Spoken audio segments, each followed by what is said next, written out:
పౌర హక్కుల సంఘం 2 రాష్ట్ర కమిటీలు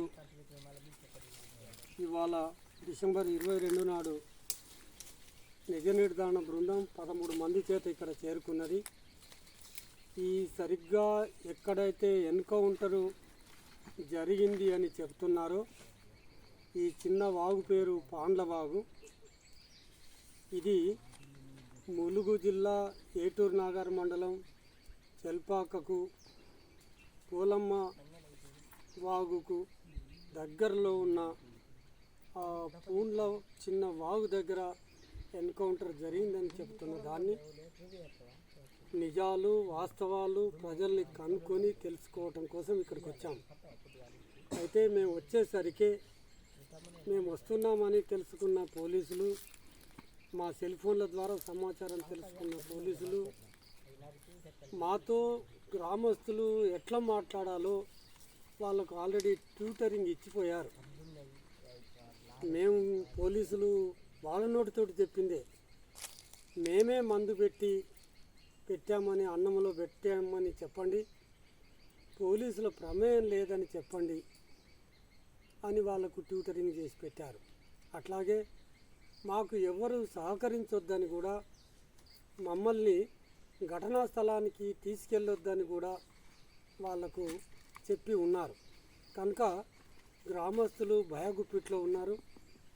భయగుప్పిట్లో ఉండటం వల్ల చెప్పాల్సిన విషయాలన్నీ చెప్పటం లేదు.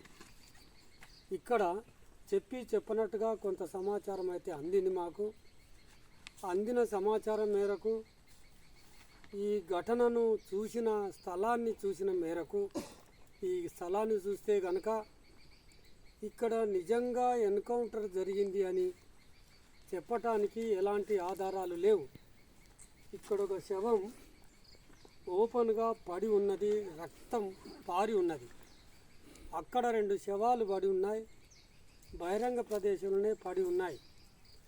కాల్పులు జరగటానికి గల అవకాశాలు ఇటువైపు దక్షిణం వైపు నుంచి కాల్పులు జరిగే అవకాశం ఉంది, అంతేగాని ఇటువైపు నుంచి కాల్పులు జరిగే అవకాశం లేదు.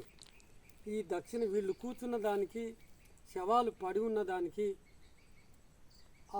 అక్కడ నుంచి కాల్పులు జరిగిన దానికి దాదాపుగా 100 మీటర్ల డిస్టెన్స్ ఉంది. 100 మీటర్ల దూరం నుంచి కాల్చితే ఇక్కడ మేము గమనిస్తున్నాం, ఫోటోలు గమనించాం, ప్రదేశాన్ని కూడా గమనించాం.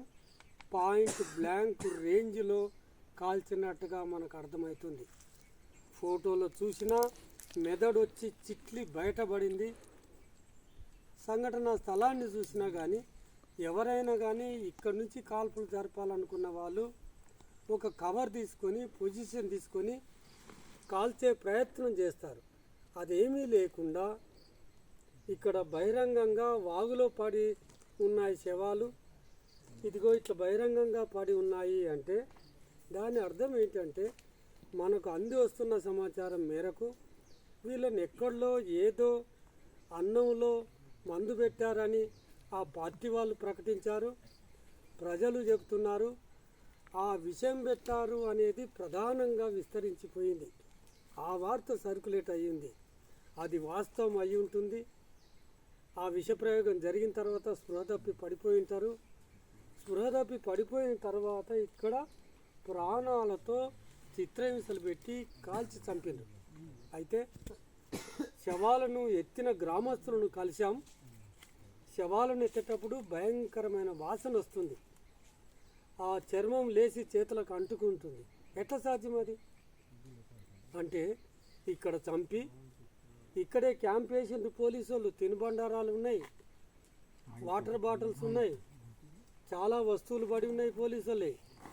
శవాలను ఈడ పడేసి పై అధికారుల ఆదేశాలు రావటం కోసమో మరే వ్యూహం వల్ల వెనుక ఉందో తెలియదు, కానీ శవాలు వాసన పట్టేటట్టుగా కుళ్ళు పట్టేటట్టుగా ఇక్కడ పడేసిన తర్వాత అక్కడ కూర్చొని 2 రోజుల తర్వాత వాసన పట్టిన తర్వాత మాత్రమే శవాలను కొంత ట్రాక్టర్ వచ్చే ప్రాంతానికి తీసుకెళ్ళి తరలించారు.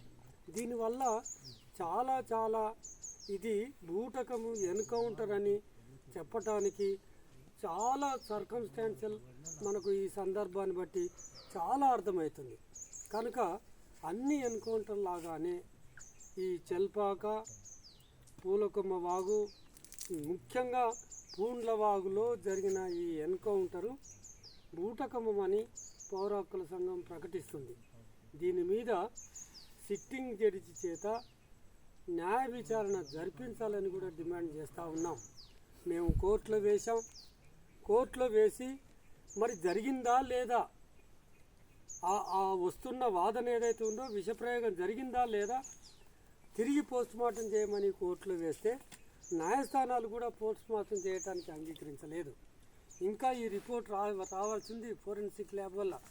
డాక్టర్లు కనుక వాళ్ళు చిత్తశుద్ధితో ఈ రిపోర్టును కనుక రాయదలుచుకుంటే వాళ్ళ ఆ జీర్ణాశయంలో ఏముందో తేలిపోతుంది. మేము చెప్తున్నది డాక్టర్లు ఇచ్చిన రిపోర్టు నిర్ధారణ చేయటం కోసం మరి ఈ ఎంక్వైరీ చేయాల్సిన అవసరం ఉంటుంది. పోలీసుల చేతిలో చనిపోయిన ప్రతి మరణం మీద జ్యుడిషియల్ ఎంక్వైరీ జరగాలి. అది ఇప్పటివరకు ఆర్డర్ చేయలేదు. పౌర హక్కుల సంఘం హైకోర్టు సిట్టింగ్ జడ్జి చేత విచారణ జరపాలి అని, సత్యాలేవో ప్రపంచానికి తెలవాలని మేము ఇంత దూరం నడుచుకుంటూ వచ్చాం. దాదాపుగా 12 కిలోమీటర్లు నడుచుకుంటూ వచ్చాం కనుక బృందం బాగా అలసిపోయి ఉన్నారు. ఇంత కష్టపడి ఇక్కడికి వచ్చి సేకరిస్తున్న వాస్తవాలు ప్రపంచానికి తెలియజేస్తున్నాం. ఈ ఎన్కౌంటర్లో ఏ పోలీసు అధికారులు అయితే పాల్గొన్నారో వాళ్ళ మీద 302 కింద వాళ్ళను సెక్షన్ నమోదు చేసి ప్రాజిక్యూట్ చేయాలి.